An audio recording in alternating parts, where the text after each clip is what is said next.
बेटे कमाने चले गए और घर में वृद्ध महिला अकेली रहती थी। 7 सितंबर की दोपहर पुलिस को किसी ने बताया उनकी हत्या कर दी गई। परिजन भी खबर पाकर पहुंचे, लेकिन उन्होंने कहा हमें किसी पर शक नहीं है और वह स्वाभाविक मौत है। शव अंतिम संस्कार के लिए जा रहा था, लेकिन किसी ने एसपी को इसकी सटीक जानकारी दी। श्रीमान, इसकी जांच कराई जाए, या स्वाभाविक मौत नहीं है। एसपी मनीष कुमार ने इस काम में अपनी टीम को लगाया और 12 सितंबर को यह तथ्य खुलकर सामने आया। इस महिला की हत्या के पीछे 2 युवकों का हाथ है, जो इसके घर में अक्सर काम करने के लिए आया जाया करते थे। एक पेंटर है और दूसरा बिजली मैकेनिक। इनमें एक का नाम शशि रंजन है, जो धनसोई थाना के कैलक गांव का रहने वाला है। दूसरा प्रेम कुमार यादव गजाधरगंज मोहल्ले का रहने वाला है।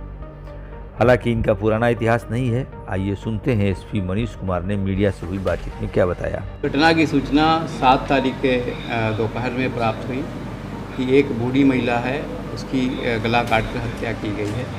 तत्काल पुलिस टीम वहां गई और छानबीन शुरू की गई। एक टीम का गठन किया गया, जिसमें एसडीपीओ सदर थे, डीआईयू की टीम थी, अन्य पदाधिकारी थे, मुफस्सिल थाना के एसएचओ थे। और छानबीन के दौरान कुछ हम लोगों को एविडेंसेस मिले, जिससे पता चला कि 2 लड़के जो है ये अंदर गए हैं और फिर बाहर निकले हैं। उसके दौरान ये घटना हुई है। दोनों लड़की की शिनाख्त के लिए हम लोगों ने ह्यूमन इनपुट्स भी कलेक्ट किया, वैज्ञानिक अनुसंधान भी किया।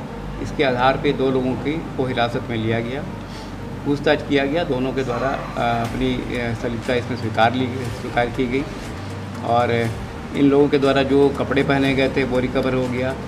इन लोगों के द्वारा बताया गया कि काम करने के बहाने ये महिला के घर पे गए थे और काम करने के दौरान, क्योंकि ये पूर्व प्लानिंग करके गए थे, इनके द्वारा चाकू से महिला की हत्या की गई। फिर उसके द्वारा जो ज्वेलरी पहना गया था वो ज्वेलरी उसके हाथ से कान से निकाल के भाग गए वहाँ। सर, इंटरेस्ट क्या था, कारण क्या था घटना के पीछे? कारण सिर्फ लूटपाट था। ये लोग इसी मंशा से गए थे। इसमें एक लड़के ने बताया कि उसको मोबाइल ख़रीदना था। इन लोगों के द्वारा प्लान किया गया था कि भाई एक बूढ़ी महिला अकेले रहती है, वहाँ हम लोग सॉफ्ट टारगेट है, ये हम लोग कर सकते हैं। तो इसी पर्पज़ से ये लोग गए थे वहाँ पे और जो भी सामान लूटा गया था वो हम लोगों ने रिकवर कर लिया है। जिस चाकू का इस्तेमाल किया गया था वो भी रिकवर्ड है। जो कपड़ा इन लोगों ने पहना था वो भी हम लोगों ने सीज कर लिया है। और इस कांड का सवाल सर यही है कि मतलब ये कैसे बच्चे हैं? क्या ये क्रिमिनल हिस्ट्री है या इन्होंने अभी तक जो पता चला है कि आपराधिक इतिहास तो नहीं है, पर आपराधिक प्रवृत्ति तो इन लोगों की बिल्कुल है। ठीक है। इस बूढ़ी महिला के यहाँ पूर्व में भी ये काम कर चुके थे। इसमें एक व्यक्ति जो है पेंटर है, जिसके द्वारा बताया गया कि 20 दिन इसके द्वारा वहाँ काम किया गया था पूर्व में। तो चूँकि महिला अकेली थी और बुजुर्ग थी, तो इसके मन में ये आ गया कि ये महिला अकेले रहती है, इसको ओवरपावर करके लूटपाट की घटना की जाती है। तो कहा जा सकता है कभी शौक पूरी करने के लिए हत्या हाँ, बिल्कुल ये इसी मंशा से वहाँ गए थे और इसी में लूटपाट इन लोगों का दर्ज किया गया है। उस महिला के द्वारा अपने बचाव की कोशिश की गई है, जिससे इनके शरीर पे नाखून के स्क्रैचेस भी हैं।